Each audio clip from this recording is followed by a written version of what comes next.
ஓம் சாய்ராம். நல்லது நினைப்போம், நல்லது நடக்கும். சீரடியிலிருந்து சாய் சச்சரிதம் 9வது நாளில் இன்னைக்கு நம்ம 9வது அத்தியாயம் பார்க்க போகிறோம். பாபா எப்படிப்பட்டவர், தன்னோட பக்தர்கள் தேடி வராங்கள அவங்கள எப்படி பாதுகாத்தாரு, அவங்க திரும்பி போகும்போது பாபா என்னன்னா சொன்னார், பாபாவோட பேச்சை கேட்காம நம்ம ஷீரடி விட்டு கிளம்பணும் அப்படின்னா என்ன நடக்கும் அப்படிங்கிறத தெரிஞ்சுக்க போகிறோம். நம்ம எல்லாரும் ஒரு விஷயம் சொல்லுவோம், சீரடிக்கு வரணும்னா பாபா நினச்சாதான் முடியும் அப்படின்னு. அதே மாதிரி சீரடியை விட்டு கிளம்பும் போது நம்ம பாபா கிட்ட அனுமதி வாங்கிட்டு தான் கிளம்பணும். அனுமதி வாங்காமல் கிளம்பக்கூடாது. நீங்கள் எப்பயாவது ஷீரடிக்கு வந்தீங்க அப்படின்னா எப்போதுமே துவாரகாமாயில் போயிட்டு பாபா கிட்ட அனுமதி வாங்கிட்டு, பாபா நான் வீட்டுக்கு போகிறேன், என் கூட நீங்கள் துணையாக வாங்க பாபான்னு பாபா கிட்ட சொல்லிவிட்டு அதுக்கப்புறம் கிளம்புங்க. சரிங்களா? சரி, வாங்க இப்போ நம்ம 9வது அத்தியாயம் பார்க்கலாம். ஷீரடி புனித யாத்திரையின் ஒரு சிறப்பான வினோதம் என்னவென்றால், எவரும் ஷீரடியை விட்டு பாபாவின் அனுமதியின்றி அகன்று செல்ல முடியாது. அப்படி செல்வாரேயானால் அவர் சொல்வதற்கரிய தொல்லைகளை வரவேற்கிறார் என்று அர்த்தம். அப்படி பாபா கிட்ட அவங்க சொல்லாமல் போனாங்க அப்படின்னா அவங்க ஒரு சில பிரச்சனைகளெல்லாம் சந்திக்க நேரிடும் அப்படின்னு சொல்கிறாங்க. ஆனால் எவரேனும் ஷீரடியை விட்டு வெளியேறி செல்லும்படி பாபாவால் கேட்டுக்கொள்ளப்பட்டால் அவர் அங்கு அதற்கு மேல் தங்கியிருக்க முடியாது. இப்படி ஷீரடிக்கு வரவங்க ஒருவேளை பாபா நீங்கள் கிளம்புங்க அப்படின்னு பாபா சொல்லிட்டார்னா அதுக்கப்புறம் அவங்களால ஷீரடியில் இருக்கவே முடியாது அப்படின்னு சொல்கிறாங்க. பக்தர்கள் பாபாவிடம் சென்று வந்தனம் செய்து விடை பெற்று செல்ல போகும்போது அவர் சில யோசனைகள் அல்லது குறிப்புகள் வழங்குவார். இந்த யோசனைகள் பின்பற்றப்பட வேண்டும். இவைகள் பின்பற்றப்படாவிட்டாலும் அல்லது விளக்கப்பட்டு இருந்தாலும் அங்கனம் தூண்டுரைகளுக்கு மாறாக நடந்தவர்களுக்கு விபத்துக்கள் நேரிடுவது உறுதி. இதை பற்றி சில நிகழ்ச்சிகளை கீழே குறிப்பிடுகிறோம். தாத்தியா கோதே பாட்டேல் ஒருமுறை கோபர்கான் கடைவீதிக்கு குதிரை வண்டியில் சென்று கொண்டிருந்தார். அவர் மசூதிக்கு அவசரமாக திரும்பி பாபாவை வணங்கி தான் கோபர்காவன் கடைவீதிக்கு செல்ல போவதாக கூறினார். பாபாவோ, அவசரப்படாதே, சிறிது தாமதித்து கடைவீதிக்கு செல், அவசரப்பட்டு போகாத, கொஞ்சம் காலதாமதம் எடுத்து அதுக்கப்புறமா நீ போ அப்படின்னு பாபா சொல்கிற பேச்சையும் கேட்காம அவர் என்ன பண்ணியிருக்காரு, சீரடி கிராமத்தை விட்டு வெளியே போகிறாரு.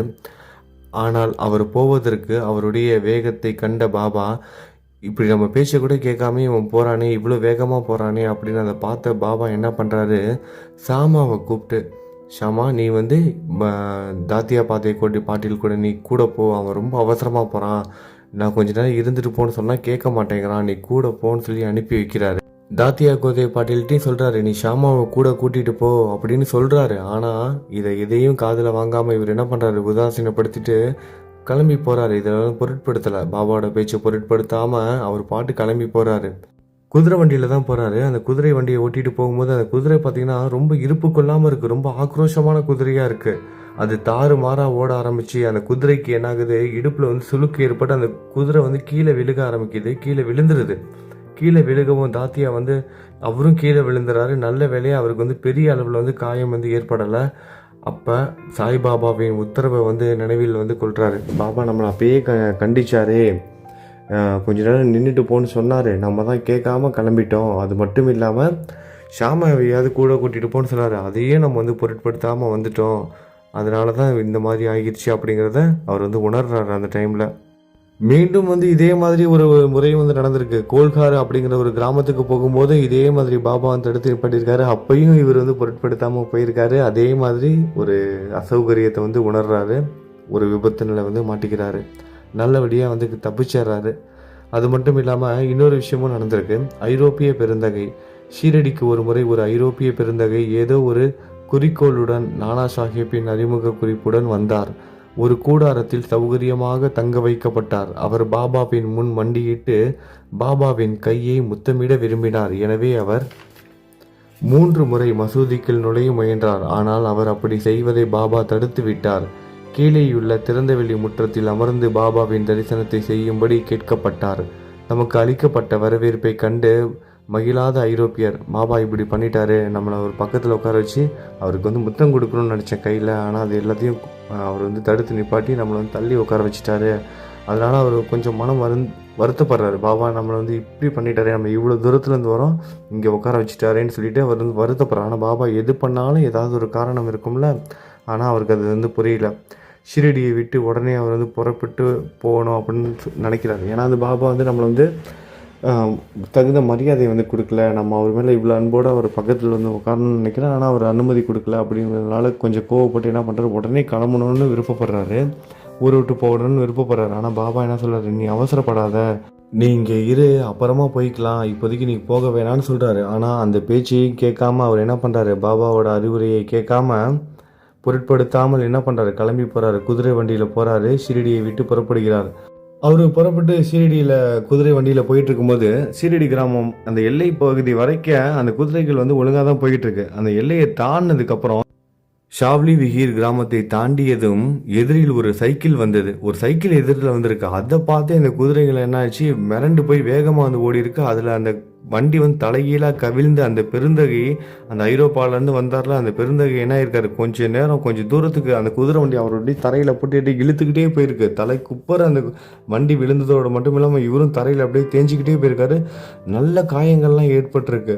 அப்புறம் கோபர்கானில் இருக்கிற ஒரு மருத்துவமனையில் வந்து அவர் வந்து மருத்துவம் பார்க்க அனுமதிக்கப்படுறாங்க. அப்புறம் அவர் அங்கே கொஞ்ச நாள் தங்க வேண்டியதாக போயிடுச்சு. மருத்துவமனையில் தங்கி அவர் வந்து சிகிச்சையெல்லாம் மேற்கொள்கிற மாதிரி ஆயிடுச்சு. இந்த மாதிரி அனுபவங்கள் நிறைய நடந்திருக்கு அப்படின்னு சொல்கிறாங்க. இத்தகைய அனுபவங்கள் கணக்கில் அடங்கா. பாபாவின் ஆணைகளுக்கு கீழ்ப்படியாதவர்கள் ஏதோ ஒரு விதத்தில் விபத்துக்கு உள்ளானார்கள் என்றும், பாபாவின் அறிவுரைகளுக்கு கீழ்ப்படிந்தவர்களோ பத்திரமாகவும் மகிழ்ச்சியாகவும் இருந்தனர் என்றும் எல்லா மக்களும் பாடம் கற்றுக்கொண்டனர். இதிலிருந்து நம்மளும் வந்து பாடம் கற்றுக்கணும். நான் நேற்று பதிவையும் சொன்னேன், இந்த பதிவோட ஆரம்பத்துலேயும் சொல்லிட்டேன். ஷீரடிக்கு நீங்கள் எப்போ வந்தாலும் நீங்கள் கிளம்பி போகும்போது துவாரகமாய்க்கு போயிட்டு பாபா கிட்ட அனுமதி வாங்கிட்டு அவர்கிட்ட சொல்லிட்டு கிளம்புங்க, அதுதான் நல்லது. பிச்சை எடுப்பதன் தேவை. பிச்சை எடுப்பதை பற்றி கேள்விக்கு தற்போது திரும்புவோம்.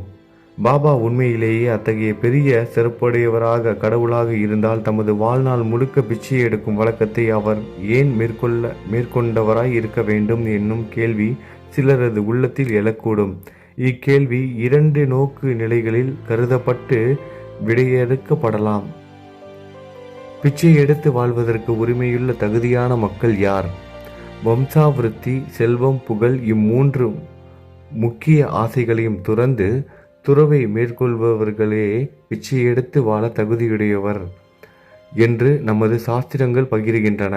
இவர்கள் சமைப்பதற்கு ஏற்பாடுகளை செய்து வீட்டில் உண்ண முடியாது. அவர்களை உண்பிக்க வேண்டிய கடமை இல்லறத்தாரின் தோள்களில் விழுகிறது. சாய்பாபா இல்லறத்தாரும் அல்ல, வானப்பிரஸ்தரும் அல்ல. அவர் பிரம்மச்சாரியம் அனுஷ்டித்த ஒரு துறவி, அதாவது சிறு பருவம் முதற்கொண்டே துறவியாவார். இப்பிரபஞ்சமே தமது வீடு என்பதும் தாமே பிரபஞ்ச ஆதாரம் அழிவற்ற பிரம்மமுமாகிய பகவான் வாசுதேவர் என்பதும் அவருடைய உறுதியான அபிப்பிராயமாகும். எனவே அவருக்கு இறந்து உண்ணும் வழக்கத்திற்கு முழு உரிமை. 5 பாவங்களும் அவைகளின் பிராயச்சித்தமும். உணவுப் பொருட்களும் சாப்பாடும் தயாரிப்பதற்காக இல்லறத்தார் 5 செயல்கள் அல்லது நடைமுறைகளை மேற்கொள்ள வேண்டியதாய் இருக்கிறது. அதாவது கண்டனி பொடியாக்குதல், பேஷனி அரைத்தல், உதக்கும்பி பானைகளை கழுவுதல், மார்ஜனி பெருக்கி சுத்தப்படுத்துதல், சுள்ளி அடுப்பு பற்ற வைத்தல். இச்செயல்முறைகள் எல்லாம் ஏராளமான சிறிய கிருமிகளையும் ஜந்துக்களையும் கொள்வதற்கு ஏதுவாகிறது. இப்படி நம்ம சமைக்கும் போது கூட இந்த பாத்திரம் கழுவுறதுனால, விறகு எரிக்கிறதுனால, இந்த மாதிரி ஒரு சில பொருட்கள்லாம் நம்ம அரைப்போம்ல, இதனால கூட ஒரு சில கிருமிகளும் ஜந்துக்களும், அதாவது இந்த கண்ணுக்கு தெரியாத கிருமிகள்லாம் கூட இருக்கும்ல, அதுக்கு கூட வந்து உயிர் இருக்குது, அது கூட வந்து சாகும். இதெல்லாம் ஒரு பெரிய பாவமாகுன்னு வந்து சொல்கிறாங்க. இவ்வாறாக இல்லறத்தார்கள் ஓரளவுக்கு பாவத்தை செய்கிறவர்களாக இருக்கிறார்கள்.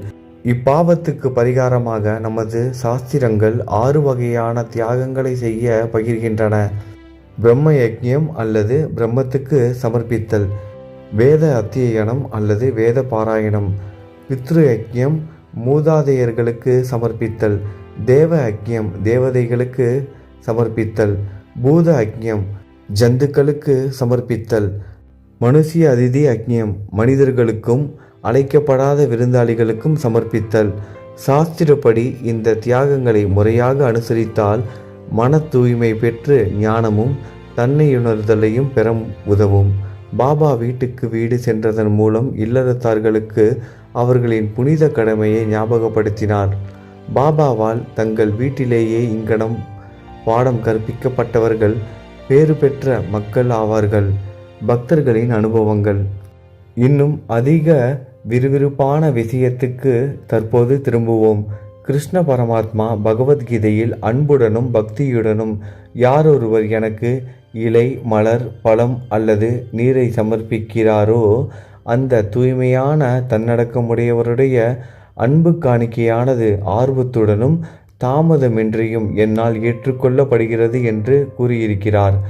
சாய்பாபாவின் விஷயத்தில் ஒரு பக்தர் உண்மையிலேயே எதையாவது சமர்ப்பிக்க விரும்பியிருந்து பின்னால் அதையே சமர்ப்பிக்க அவர் மறந்து விட்டாராயினும் பாபா அவருக்கு அல்லது அவரது நண்பருக்கு அந்த காணிக்கையை ஞாபகப்படுத்தி அவரை அளிக்க செய்து அதை ஏற்றுக்கொண்டு பக்தரை ஆசீர்வதித்திருக்கிறார். இது போன்ற பல நிகழ்ச்சிகள் கீழே குறிப்பிடப்பட்டு இருக்கின்றன. தர்கட் குடும்பம். தந்தையும் மகனும். முன்னர் பிரார்த்தனா சமாஜத்தை சேர்ந்த ராமச்சந்திர ஆத்மாராம் எனும் பாபா சாஹேப் தர்கட் சாய்பாபாவின் ஒரு உறுதியான பக்தராவார். அவருடைய மனைவியும் மகனும் சாய்பாபாவிடம் அதற்கிணையாகவே அல்லது இன்னும் சற்று அதிகமாகவே கூட அன்பு செலுத்தினர். ஒருமுறை திருமதி தர்கட்டும் அவர்களது மகன் தர்கட்டும் மே மாத விடுமுறைக்கு ஷீரடிக்கு போவது என தீர்மானிக்கப்பட்டது. ஆனால் மகன் போக விரும்பவில்லை. காரணம், அவன் பாந்த்ரா வீட்டை விட்டு போவானாகில் வீட்டின் சாய்பாபாவின் பூஜைகள் முறையாக கவனிக்கப்பட மாட்டாது. மே மாதம் லீவுக்கு சம்மர் ஹாலிடேக்கு எல்லோரும் போகலான்னு முடிவு பண்ணுறாங்க. ஆனால் வீட்டை விட்டு கிளம்பிட்டா வீட்டில் இருக்கிற சாய்க்கு யார் பூஜை பண்ணுவா, அது எல்லாமே செய்யணும்ல அப்படின்னு அந்த பையன் போக விருப்பம் இல்லாமல் நான் வீட்லேயே இருந்து நம்ம வீட்டில் இருக்க சாய்க்கு நான் பூஜை பண்ணணும், அவருக்கு சாப்பாடெலாம் கொடுக்கணும், நைவேத்தியம் படைக்கணும்னு அவனோட விருப்பம் அதாக இருக்குது. எதனாலனா அவங்களோட வீட்டில் அவங்க அப்பா இருக்கார்ல தர்கட்டு, அவர் என்ன பண்ணியிருக்காரு, மிகப்பெரிய பாபாவோட படத்தை வச்சுருக்காரு. மிகப்பெரிய பாபாவோட படம் இருக்குது. அப்படி இருக்கும்போது நம்ம பூஜை செய்யாமல் அலட்சியம் செய்யக்கூடாதுல்ல அப்படின்னு கருதுகிறாங்க. எனினும் தனது மகன் செய்வதை போன்று அதே விதமாக தான் பூஜா கர்மங்களை செய்வதாக அவர் உறுதியாக வாக்களித்து பின்பு வெள்ளிக்கிழமை இரவு தாயும் மகனும் ஷீரடிக்கு புறப்படுறாங்க. அவங்க அப்பா சொல்கிறாரு, நீங்கள் 2 பேரும் போங்க தம்பி, நீ போயிட்டு வாப்பா, அம்மா கூட சேர்ந்து நீ ஷீரடிக்கு போ. வீட்டில் இருக்கிற பாபாவுக்கு நான் பூஜை செய்கிறேன், நீ எதை பற்றியும் கவலைப்படாத. நம்ம வீட்டில் இருக்கிற பாபாவை படத்துக்கு நான் ஒழுங்காக பூஜை பண்ணுவோம்ப்பா, நீ நிம்மதியாக ஷீரடிக்கு நம்ம சாயை போய் பார்த்துட்டு வா. நம்ம சாயை பார்க்குறதுக்கு அம்மா கூட சேர்ந்து போன்னு அனுப்பி வைக்கிறாரு. வெள்ளிக்கிழமை அன்னைக்கு அனுப்பி வைக்கிறாங்க. அடுத்த நாள் சனிக்கிழமை தர்கட் அதிகாலையில் எழுந்திருந்து பூஜை செய்வதற்கு முன் நீராடி விட்டு பூஜை அறையில் சாஷ்டாங்கமாக நமஸ்கரித்து, பாபா, எனது மகன் செய்த அதே மாதிரியாக நான் பூஜை செய்ய போகிறேன். ஆனால் தயவு செய்து அதை ஒரு இயந்திரகதியான பயிற்சியாக ஆக்கிவிடாதீர்கள். நான் இப்போ என் பையன் செய்கிற மாதிரியே நான் உங்களுக்கு பூஜை செய்ய போகிறேன். என் பையன் நேற்று கிளம்பிட்டான், ஷீரடிக்கு வந்துட்டான் உங்களை நேரடியாக சந்திப்பதற்காக. ஆனால் நீங்கள் என்னோடய வீட்டில் இருக்கீங்க. இந்த படத்தின் மூலமாக உங்களுக்கு இப்போ நான் என்னோடய பையன் செய்கிற மாதிரியே பூஜை செய்ய போகிறேன். ஆனால் இதை தயவு செஞ்சு நீங்கள் ஏற்றுக்கணும். அதை ஏற்றுக்காமல் நான் செய்கிற பூஜை ஏதோ மிஷின் மாதிரி நான் செய்கிற மாதிரி இருக்கக்கூடாது. நான் செய்கிறத நீங்கள் ஏற்றுக்கிட்டால் தானே அது நல்லாயிருக்கும். நீங்கள் ஏற்றுக்கலன்னா ஏதோ மிஷின் செய்கிற மாதிரி ஆகிரும், இயந்திர கதியாக அதை ஆக்கிடாதீங்க என்று கூறிக்கொண்டே பூஜை செய்து சில கற்கண்டு கட்டிகளை நைவேத்தியமாக சமர்ப்பித்தார். அக்கற்கண்டு பகல் உணவின் போது பகிர்ந்தளிக்கப்பட்டது. அந்நாள் மாலையும் அதன் பின்னர் ஞாயிற்றுக்கிழமையும் எல்லாம் நலமாகவே நடந்தேறின. தொடர்ந்து வேலை நாளான திங்கட்கிழமையும் நன்றாகவே கழிந்தது. தனது வாழ்நாளிலேயே இம்மாதிரியாக பூஜை செய்ததறியாத தர்கட் தன் மகனுக்கு வாக்களித்தபடி எல்லாம் மிகவும் திருப்திகரமான முறையிலேயே நடந்தேறி கொண்டிருந்தது. அவங்க இது வரைக்கும் அந்த மாதிரி அவர் பூஜையெல்லாம் சரியாக பண்ணதே இல்லையா. ஆனால் அவரோட பையனுக்கு வாக்கு கொடுத்துட்டோம், அதனால் சரியாக செய்யணும்னு அவர் சரியாக செஞ்சுக்கிட்டே இருக்கார்.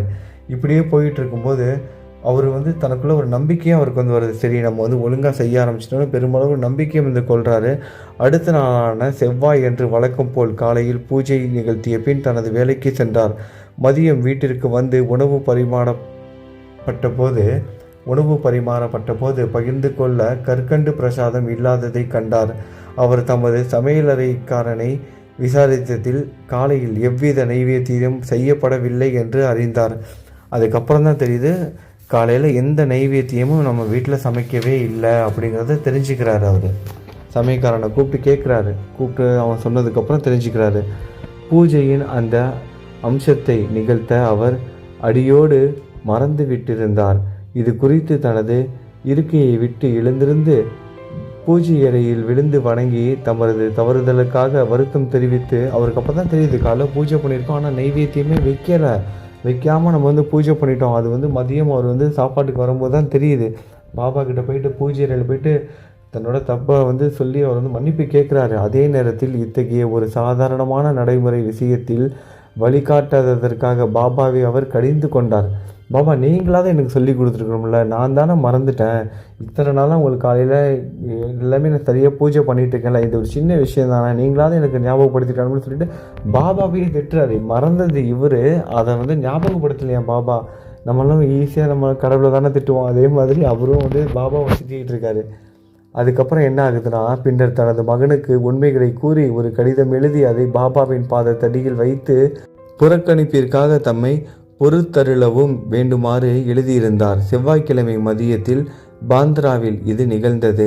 ஏறக்குறைய அதே நேரத்தில் ஷீரடியில் மதியான தீபாராதனை நிகழ்வதற்கு சிறிது முன்பாக பாபா திருமதி தர்கட்டை நோக்கி, அம்மா, பாந்த்ராவில் உள்ள உனது வீட்டிற்கு ஏதேனும் உண்ணலாம் என்ற எண்ணத்துடன் சென்று இருந்தேன். கதவு பூட்டப்பட்டிருப்பதை கண்டேன். எப்படியோ உள்ளே நுழைந்து தர்கட் நான் உண்பதற்கு ஏதும் விட்டு வைக்கவில்லை என்பதை உணர்ந்து வருத்தத்துடன் அறிந்தேன். எனவே பசி தணிக்கப்படாமலேயே திரும்பி விட்டேன் என்று கூறினார். சாய் எப்படி விளாட்றாரு பாருங்க. அவங்க அம்மா கிட்ட சொல்கிற, தர்கட் இருக்கார்ல, தர்கட்டோட மனைவி இங்கே வந்திருக்காங்களா ஷீரடிக்கு. அப்போ அந்த மதியம் ஆரத்தி, அந்த தீபாராதனைலாம் முடிஞ்சோடனே அந்த நைவேத்தியம் படைக்கிற நேரத்தில் சாப்பிட்ற நேரத்தில் சொல்கிறாராம், இன்றைக்கி நான் பந்த்ராவுக்கு போனேன், உங்கள் வீட்டுக்கு தான் போனேன் சாப்பிட்லான்னு சொல்லிட்டு. ஆனால் உங்கள் வீட்டில் உங்களோட வீட்டுக்காரு எனக்கு எந்த சாப்பாடுமே வைக்காமல் விட்டுருக்காரு. கடைசியில் என்னோட பசி தீராமலே நான் வீட்டை விட்டு திரும்பி வந்துட்டேன் அப்படின்னு சொல்கிறாரு. இதை கேட்ட அந்த தர்கட்டோட பெண்மணி, அந்த அம்மாவுக்கு மனைவிக்கு இது ஒன்றும் புரியவில்லை. அவங்களோட மனைவிக்கு இது ஒன்றுமே புரியலை, பாபா என்ன சொல்கிறாருன்னு. அருகில் இருந்த மகனும், அதாவது பாந்த்ராவில் பூஜையில் ஏதோ தவறு நடந்திருக்கு, என்னோட அப்பா ஏதோ செய்ய மறந்துருக்காரு, அதுதான் பாபா இப்படி சொல்கிறாரு அப்படின்னு அந்த பையன் எல்லாத்தையும் புரிஞ்சுக்கிறான் என்று அனைத்தையும் புரிந்து கொண்டு வீடு திரும்ப பாபாவின் அனுமதியை வேண்டினான். பாபா இதை மறுத்தார். எனினும் அங்கேயே அப்பையனை பூஜை செய்ய அனுமதித்தார். அப்போது ஷீரடியில் நிகழ்ந்த விவரங்களை எல்லாம் பற்றி பையன் தகப்பனாருக்கு ஒரு கடிதம் எழுதி வீட்டில் பூஜையை அலட்சியம் செய்ய வேண்டாம் என்று மன்றாடி வேண்டியிருந்தான். அந்த பையன் அவங்க அப்பாவுக்கு ஒரு லெட்டர் எழுதி அனுப்புகிறான். அப்பா, நான் இங்கே ஷீரடியில் இருக்கேன், பாபா என்னை இங்கே இருக்க சொல்கிறாரு, நான் இங்கே இருக்க போகிறேன், தயவு செய்து நீங்கள் பூஜையை ஒழுங்காக செய்யுங்கப்பா அப்படின்னு அவங்க அப்பாவுக்கு ரொம்ப ரிக்வெஸ்ட் பண்ணி ஒரு லெட்டர் எழுதி அனுப்புகிறான். 2 கடிதங்களும் ஒன்றையொன்று தாண்டி போய் இருவருக்குமே அடுத்த நாள் கிடைத்தது. இவங்க அப்பாவும் ஒரு லெட்டர் எழுதி அனுப்புகிறாரு, பையனும் ஒரு லெட்டர் எழுதி அனுப்புகிறான். பையன் எழுதுகிற லெட்ரு அடுத்த நாள் பேசுறது, அதே மாதிரி அவங்க அப்பா எழுதுகிற லெட்டரும் அடுத்த நாள் வர்றது. 2 பேருக்கும் ஒரே நேரத்தில் 2 லெட்டர் கைக்கு சேருது. இப்போ அடுத்ததாக இப்போ அப்பாவுக்கு பையனுக்கு என்ன நடந்ததுன்னு பார்த்துட்டோம். இப்போ திருமதி தர்கட்டோட மனைவி என்ன பண்ணாங்க, அவங்களோட பூஜையில் என்ன நடந்தது அப்படிங்கிறத பார்க்கலாம்.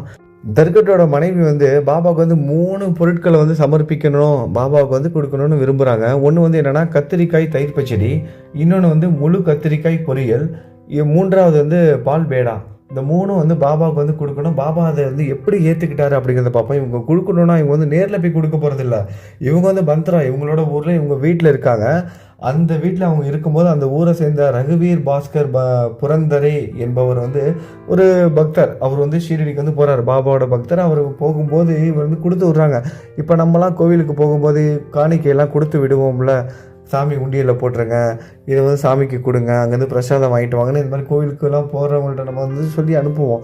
அந்த மாதிரி தான் ஷீரடிக்கு போகிற ஒரு பக்தர்கிட்ட என்ன பண்ணுறாங்க, இவங்க கத்திரிக்காய் தயிர் பச்சடியும் கத்திரிக்காய் பொரியலும் செஞ்சு பாபாவுக்கு கொடுத்து விட்றாங்க. இது போன கொஞ்சம் நேரத்தில் இவங்களும் ஷீரடிக்கு போயிடுறாங்க. போனதுக்கப்புறம் கரெக்டாக இவங்க போகிற நேரத்தில் பாபா மசூதி துவாரகாமாய்க்கு போனவுடனே அங்கே பாபாவுக்கு சாப்பாட்டிற்காக உட்காந்துருக்காரு. பாபா அப்போ சொல்கிறாரு, கத்திரிக்காய் தயிர் பச்சடி ரொம்ப ருசியாக இருப்பதை கண்டார். எனவே அவர் அதை அனைவருக்கும் பகிர்ந்தளித்து தனக்கு இப்போது கத்திரிக்காய் பொரியல் வேண்டுமென்று கேட்கிறாரு. ராதாகிருஷ்ண மாயிக்கு பாபா கத்திரிக்காய் பொரியல் வேண்டுகிறார் என்ற செய்தி அனுப்பப்பட்டது. இது கத்திரிக்காய் சீசன் இல்லையாதலால் அவள் குழப்பமடைந்தாள். கத்திரிக்காயை எப்படி பெறுவது என்பதே தற்போதைய பிரச்சனை. இப்போதான் அவங்களுக்கு வந்து தெரியுது, இங்கே கத்திரிக்காய் கிடையாது, இங்கே கத்திரிக்காய் சீசன் சீரடியில் கிடையாது. இந்த டைமில் அந்த கத்திரிக்காயில் செய்த கத்திரிக்காய் தயிர் பச்சடியை யார் கொண்டுட்டு வராங்கன்னு விசாரிக்கும் போது தான் தெரியுது, திருமதி புரந்தரே தான் இந்த வேலைக்காக பாபாவால் நியமிக்கப்பட்டிருக்காங்க அப்படிங்கிறத அவங்க வந்து புரிஞ்சுக்கிறாங்க.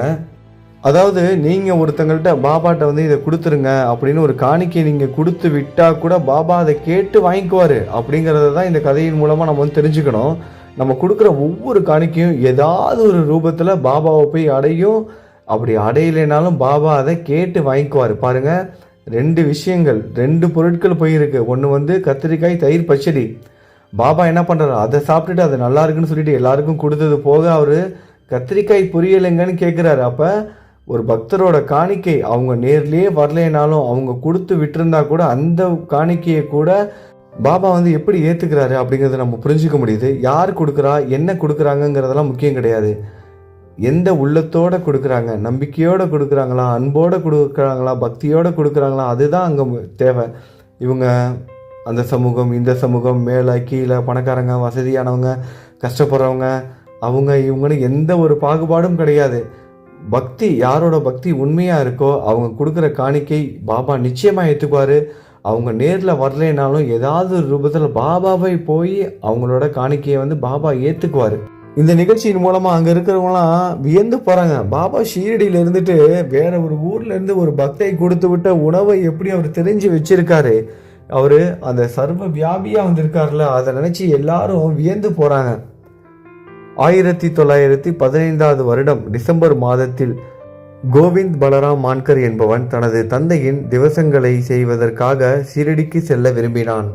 புறப்படுவதற்கு முன் திருமதி தர்கட்டை பார்க்க வந்தான். அப்போது பாபாவுக்கு ஏதேனும் கொடுத்தனுப்ப வேண்டுமென்று திருமதி தர்கட் நினைத்தாள். வீடு அனைத்திலும் தேடியும் முன்னமே நைவேத்தியமாக அளிக்கப்பட்டிருந்த பேடா ஒன்றை தவிர வேறு எதையும் அவள் காணவில்லை. பையன் கோவிந்த் மிகவும் துயர்கொண்ட நிலையில் இருந்தான். எனினும் பாபாவிடம் கொண்டுள்ள பெரும் பக்தியின் காரணமாக அவனிடம் பேடாவை கொடுத்து அனுப்பினாள். பாபா அதனை ஏற்றுக்கொள்வார் என்று நம்பினாள். ஒரு பையன் கிளம்பி போகிறான், ஷீரடிக்கு போகிறான். தன்னோட அப்பாவுக்கு வந்து திவசங்கள் செய்வதற்காக ஷீரடிக்கு போகிறான். போகும்போது திருமதி தர்கட்டை சந்திக்கிறான். பாந்த்ராவில் உள்ள அந்த நகரத்தில் உள்ள அந்த ஊரில் உள்ள திருமதி தர்கட் வந்து என்ன பண்ணுறாங்க, பாபாவுக்கு ஏதாவது கொடுத்து விடணும்னு சொல்லிட்டு அன்போட பக்தியோட பாசத்தோடு என்ன பண்ணுறாங்க, நம்மளோட பாபாவுக்கு ஒரு பால் பேடாவை வந்து கொடுத்து விடுறாங்க. அந்த பையன் ஏற்கனவே கொஞ்சம் சோகமாகவும் இருக்கான். ஏன்னா வந்து அவங்க அப்பாவுக்கு இறந்துட்டாரு, அவருக்கு திவசம் பண்ணுறதுக்காக போகிறான். அந்த பையன்கிட்ட வந்து கொடுத்து விடுறாங்க இந்த பெண்மணி. பாபா அதை வந்து ஏற்றுக்குவாருன்னு சொல்லிட்டு நம்புகிறாங்க. இவங்க மனப்பூர்வமாக நம்பி தான் ஒவ்வொரு விஷயத்தையும் கொடுத்து விடுறாங்க. ஊர்லலாம் நம்மளோட பையன் பொண்ணு இந்த மாதிரி ஹாஸ்டலில் இல்லைன்னா வேலைக்கு எங்கே தங்கியிருக்கும் போது அம்மா அப்பாலாம் இப்படி தான் ஊருக்கு போகிறவங்கள்ட்டெல்லாம் என்ன பண்ணுவாங்க, கொடுத்து அனுப்பி விடுவாங்க. அந்த அம்மாவும் அப்பாவும் என்ன பண்ணுவாங்க, தன்னோட குழந்தைக்கு வந்து இதை வந்து கொண்டு போய் கொடுங்க, என்னோட பையன் அங்கே இருக்கான், என்னோட பொண்ணு அங்கே இருக்காங்க, தயவு செஞ்சு கொடுத்துருங்க ரிக்வஸ்ட் பண்ணி அனுப்பி வைப்பாங்க. அவங்க ஏதாவது ஒரு வேலைக்கு, முக்கியமான வேலைக்கெல்லாம் போயிட்டுருப்பாங்க. அதை பற்றிலாம் அவங்களுக்கு எந்த ஒரு கவலையும் இருக்காது. என்னோட குழந்தைய பார்த்துக்கணும், அவங்களுக்கு ஏதாவது கொடுத்து விடணும்னு சொல்லிட்டு அந்த பாசத்தோடு என்ன பண்ணுறாங்க, பாபாவுக்கு இந்த பெண்மணி வந்து கொடுத்து விடுறாங்க. ஏற்கனவே கத்திரிக்காயை கொடுத்து விட்டாங்க, பாபா ஏற்றுக்கிட்டாரு. இதே மாதிரி தான் தன்னோட தந்தைக்கு திவசம் செய்வதற்காக போகிற ஒரு பையன்கிட்ட என்ன பண்ணுறாங்க, இந்த பெண்மணி வந்து பாபாவுக்கு வந்து பேடாவை வந்து கொடுத்து விடுறாங்க. கோவிந்த் ஷீரடிக்கு சென்று பாபாவை கண்டான். ஆனால் பேடாவை தன்னுடன் எடுத்து செல்ல மறந்து விட்டான். பாபா பொறுத்திருந்தார். மறுபடியும் மாலையில் சென்ற போதும் பேடாவை கொண்டு செல்லாமல் வெறும் கையுடன் சென்றான்.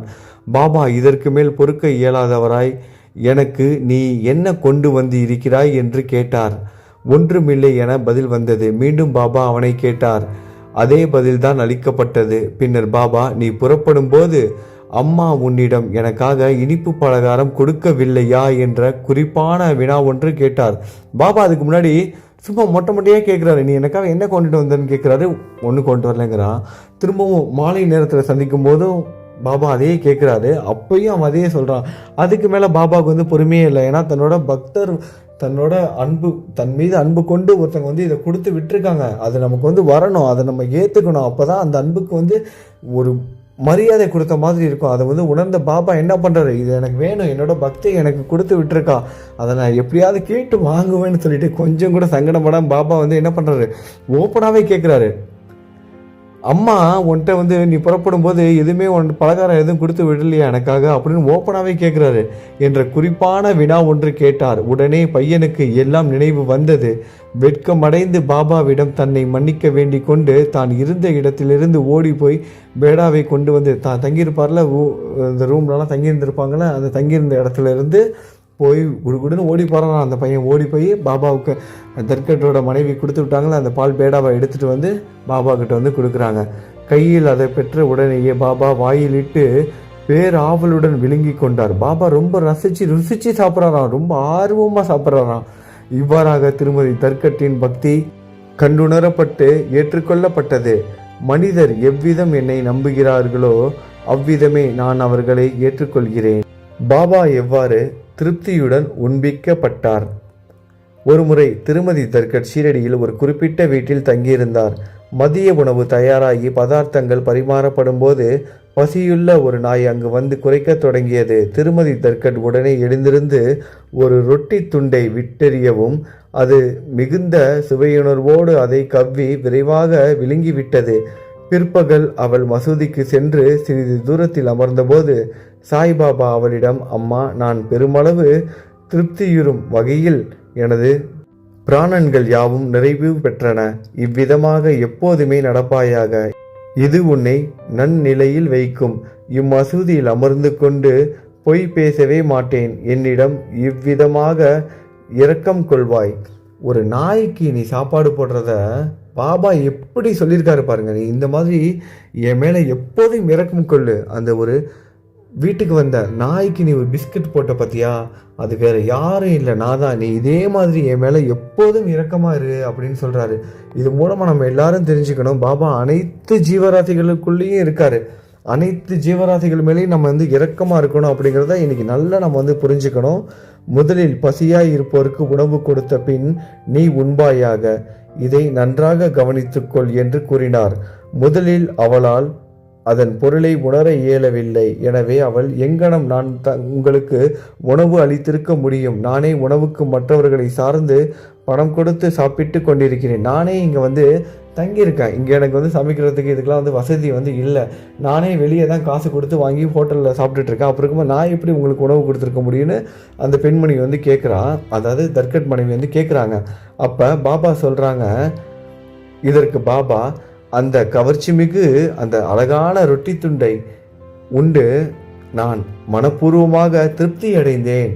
நீ ஒரு அழகான ஒரு ரொட்டி துண்டை நீ தூக்கி போடல, அதை சாப்பிட்டு நான் வந்து ரொம்ப திருப்தி அடைந்தேன்னு பாபா வந்து சொல்கிறாரு. உணவு வேலைக்கு முன்னர் நீ பார்த்து ரொட்டி அளித்த நாயானது எண்ணில் ஒன்றியது ஆகும். அந்த நாய் வந்து எண்ணில் ஒரு அம்சம். நாய்கள் மட்டும் கிடையாது, இந்த உலகத்தில் இருக்கிற அனைத்து ஜீவராசிகளுமே சாயோட அம்சம்தான். அவங்க எல்லா உயிரினங்களும் என்னோட இணைந்தவங்க தான். நான் அவைகளின் உருவத்தில் உலாவை கொண்டிருக்கிறேன். இந்த உலகத்தில் இருக்கிற அனைத்து ஜீவராசிகளிலேயும் என்னை உணர்பவன் உண்மையில் எனக்கு உகந்தவன். எல்லா ஜீவராசிகளையுமே சாயா பார்க்கணும். எல்லா விலங்குகள், எல்லா பறவைகள், எந்த ஒரு ஈ, காக்கா எதா இருந்தாலும் சாயோட அம்சமாக பார்த்து அனைத்திற்கும் வந்து உணவு கொடுக்குறவன் தான் எனக்கு வந்து உகந்தவன் அப்படின்னு சாய் வந்து சொல்கிறாரு. எனவே பேதத்தையும் ஒழித்து இன்று செய்ததை போல் எனக்கு சேவை செய் என்று கூறினார். அமிர்தத்தினை நிகர்மொழிகளை கேட்டு அவள் உருகி அவள் கண்கள் பனித்து தொண்டை அடைத்து அவளது மகிழ்ச்சி எல்லையற்றதாக ஆகியது. எப்படி இருக்கும் நினச்சி பாருங்க. அந்த அம்மா ஒரு பிஸ்கட்டை தான் தூக்கி போட்டிருக்காங்க. சாய் சொல்கிறாரு, நான் உன் வீட்டுக்கு வந்து அந்த பிஸ்கட்டை சாப்பிட்டேன் அப்படின்னு சொல்லும்போது அந்த பெண்ணோட உணர்வு எப்படி இருந்திருக்கும். அதான் அந்த பெண் வந்து தொண்டை அடைத்து கண்களில் அந்த ஆழ்ந்த கண்ணீரோட மகிழ்ச்சி நிறைந்து எல்லையற்ற மகிழ்ச்சியோடு நின்றாங்களாம். இதில் இருக்கிற நீதி என்னன்னா, கடவுளை எல்லா படைப்புகளிலும் காண்பாயாக என்பதே இவ்வத்தியாயத்தின் நீதியாகும். உபநிஷதங்கள், பகவத்கீதை, பாகவதம் இவைகளை எல்லாம் ஜீவராசிகள் அனைத்திலும் கடவுள் அல்லது தெய்வீகத்தை காணும்படியாகவே வற்புறுத்தி அறிவுறுத்துகின்றன. இவ்வத்தியாயத்தின் முடிவில் சொல்லப்பட்ட நிகழ்ச்சியாலும் இன்னும் பல சந்தர்ப்பங்களிலும் உபனிஷத போதனைகளை எவ்வாறு நடைமுறைக்கு கொண்டு வருவது என்று சாய்பாபா விளக்கி காட்டியிருக்கிறார். இவ்வாறாக சாய்பாபா உபனிஷத்தின் விரிவுரையாளராக அல்லது குருவாக இருந்தருளினார். ஸ்ரீ சாயியை பணிக. அனைவருக்கும் சாந்தி நிலவட்டும். ஓம் சாய்ராம். நல்லது நினைப்போம், நல்லது நடக்கும். ஓம் சாய்ராம்.